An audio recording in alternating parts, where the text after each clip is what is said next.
अस्सलाम वालेकुम। उम्मीद करता हूँ आप सब खैरियत से होंगे। इस वीडियो में हम बात कर रहे हैं बायो 202 के शॉर्ट लेक्चर्स के हवाले से।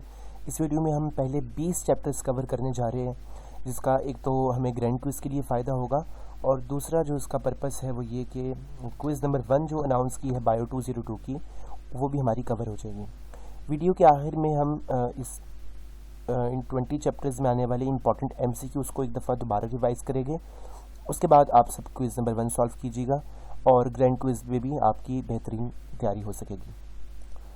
तो सबसे पहले वो बताना है आपने कि कार्बोहाइड्रेट क्या है। कार्बोहाइड्रेट एक्चुअली पॉलीहाइड्रोक्साई यानी ऐसे मॉलिक्यूल्स हैं जिनमें बहुत सारे हाइड्रोक्साई पाए जाते हैं। जैसे आप इधर देखें तो यहाँ पर आपको 2 OH नज़र आ रहे होंगे मॉलिक्यूल्स।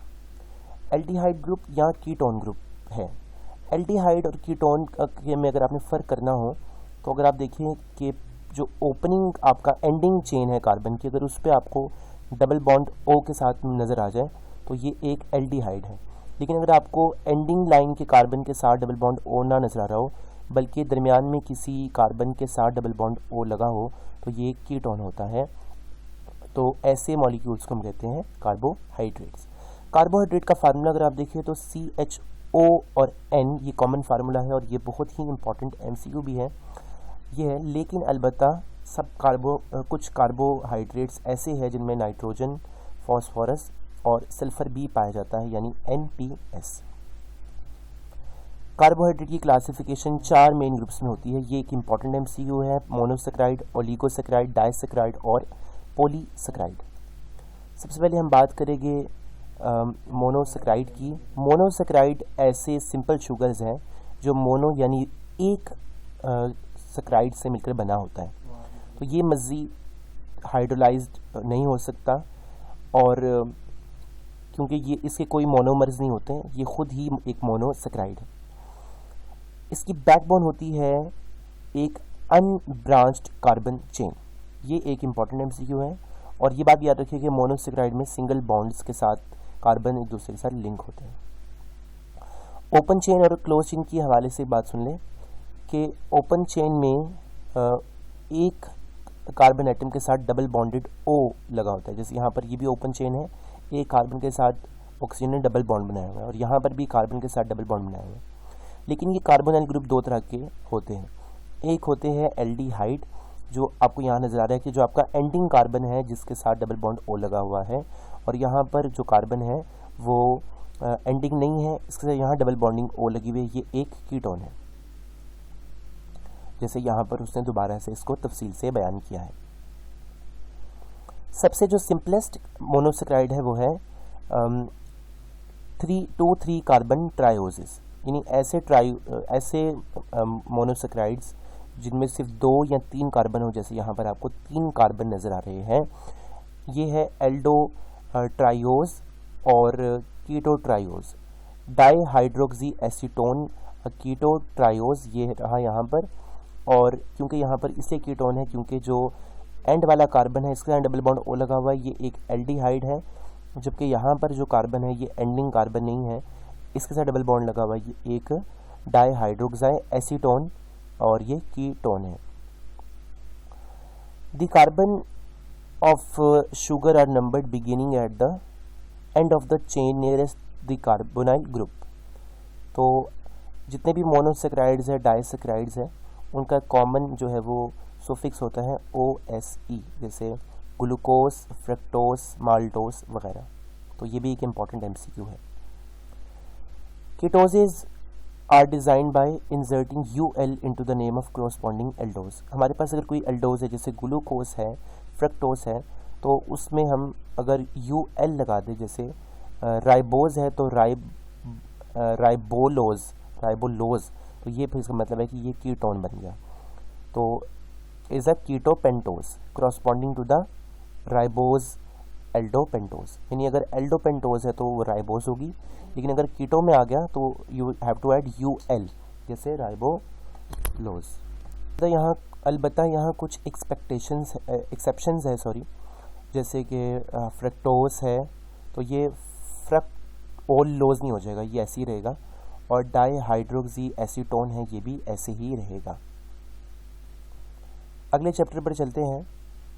मोनोसेक्राइड के बाद हम बात करेंगे डाइसेक्राइड की। डाई मतलब दो, ऐसे शुगर्स है जिनमें दो मॉलिक्यूल्स पाए जाते हैं मोनोसेक्राइड्स के, यानी जब जब हाइड्रोलाइज किया जाएगा तो दो मोनोसेक्राइड मॉलिक्यूल्स बने सीक्रेट हो गए। इसकी मिसाल है माल्टोस वगैरह। तो माल्टोस को अगर हाइड्रोलिसिस की जाए इसकी, तो दो ग्लूकोज के मॉलिक्यूल्स रिलीज हो गए, जैसे आपको यहाँ दिखाया जा रहा है। और इसी तरह अगर लैक्टोज की बात करें तो लैक्टोज से एक ग्लूकोज रिलीज होगा और एक गैलेक्टोज रिलीज होगा हाइड्रोलिसिस पर, जबकि सक्रोज से एक ग्लूकोज और एक फ्रक्टोज निकलेगा। ये बहुत ही इंपॉर्टेंट MCQs हैं कि माल्टोज से दोनों ग्लूकोज निकलेंगे, लैक्टोज से एक ग्लूकोज और एक गैलेक्टोज निकलेगा, जबकि सक्रोज से ग्लूकोज और फ्रक्टोज हाइड्रोलाइज्ड होगा।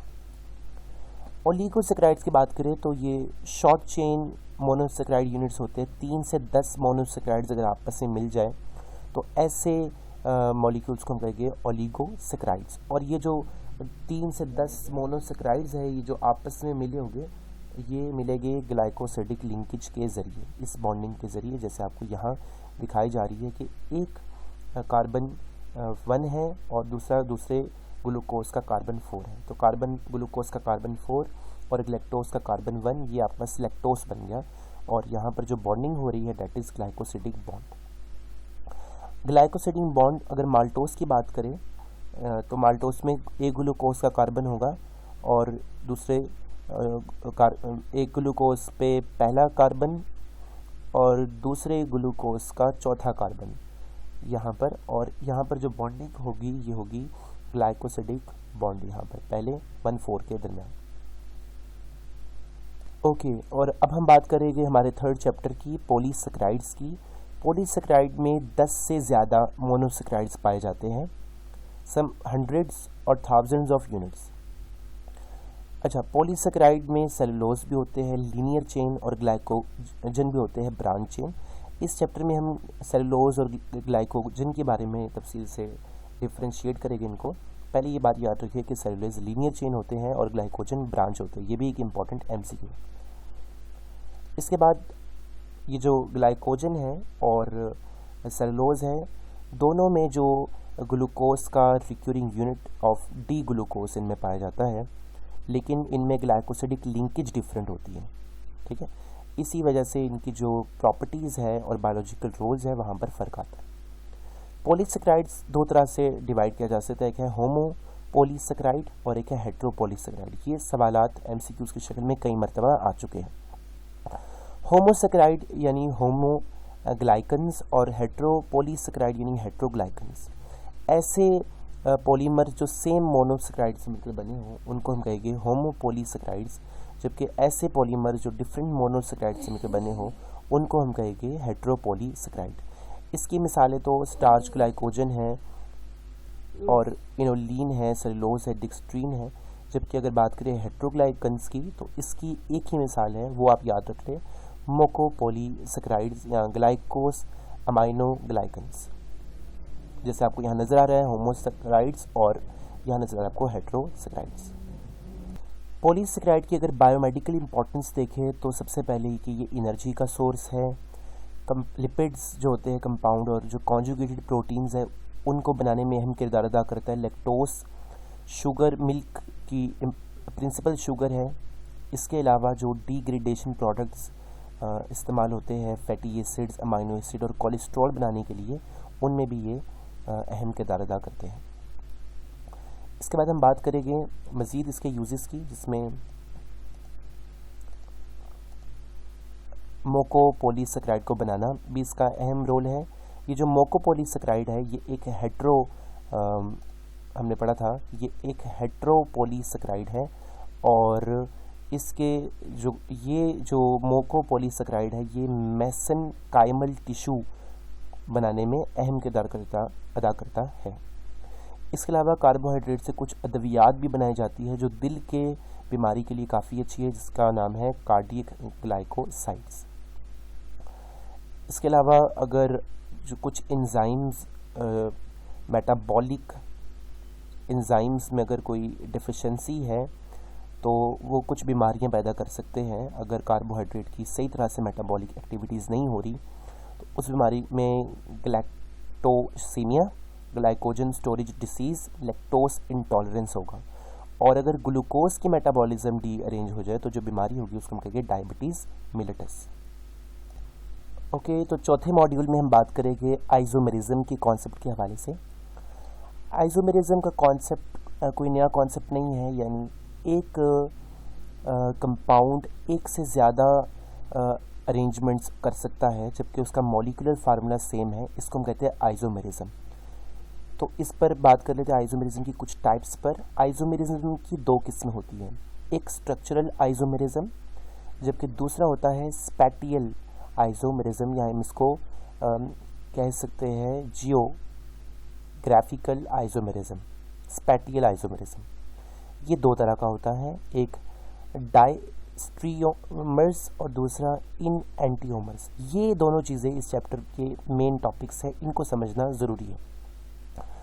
तो आगे चलते हैं हम।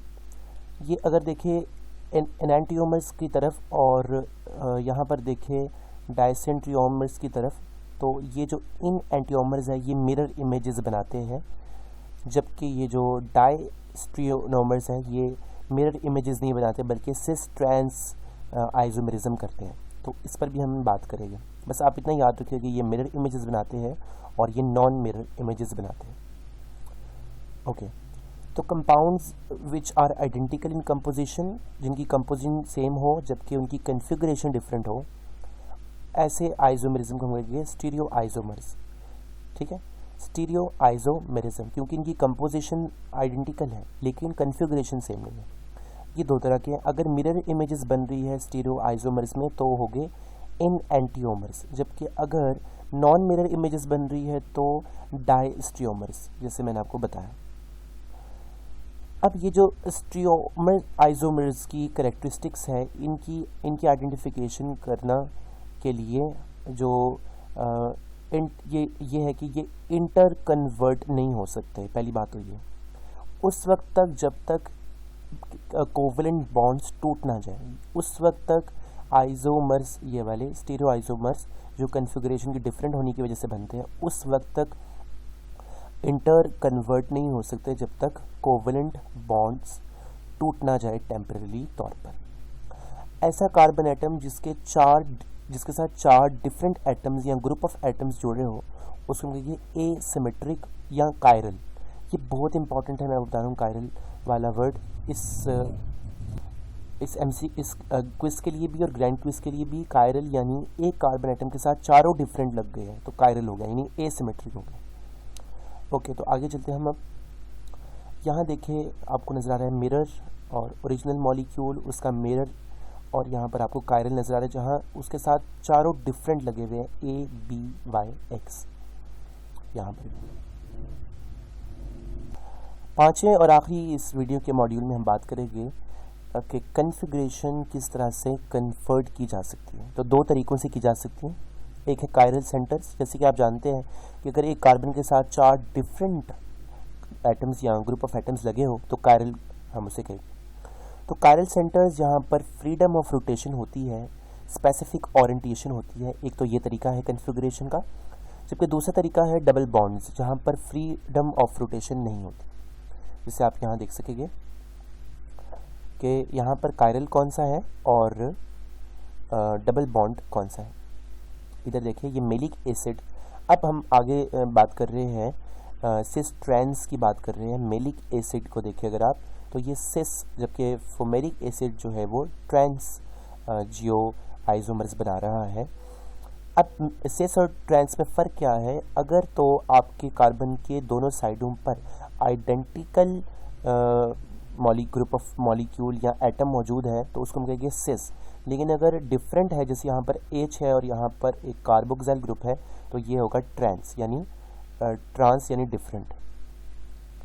Geometric isomers differ in the arrangement of their substituent group with respect to the non-rotating double bond. तो ये बात भी इम्पॉर्टेंट याद रखनी है आपने। इसके बाद चलते हैं हम identifying characteristics of configurational isomers is that कि they can not be interconverted without temporary breakdown of the covalent bonds. ये बात पिछले मॉड्यूल में भी हमने पढ़ी थी और यहाँ पर भी हम उसको ये रिपीट कर रहे हैं कि जब तक कोवेलेंट बॉन्ड टेम्पररी तौर पर टूट ना जाए तब तक कन्फिगरेशन की करेक्टरिस्टिक्स को आप आइडेंटिफाई नहीं कर सकते। अब मेलिक एसिड और फेमेरिक एसिड की कन्फिगरेशन में पड़ी तो जो मेलिक एसिड की थी वो सिस थी, जबकि फेमेरिक एसिड की ट्रांस थी, और डिफर जो था वो नॉन रोटेटिंग डबल बॉन्ड की वजह से था, उसके विद रिस्पेक्ट टू था। अब ये वीडियो आपने देखी, उम्मीद करता हूँ ये वीडियो आपको काफ़ी हेल्पफुल साबित होगी। अगर आपने अभी तक मेरा चैनल सब्सक्राइब नहीं किया तो प्लीज़ सब्सक्राइब करें ताकि इस सिलेबस की, इस कोर्स की अगली वीडियोस भी मैं सेंड करता रहूँ। आप सबका शुक्रिया। अल्लाह हाफ़िज़।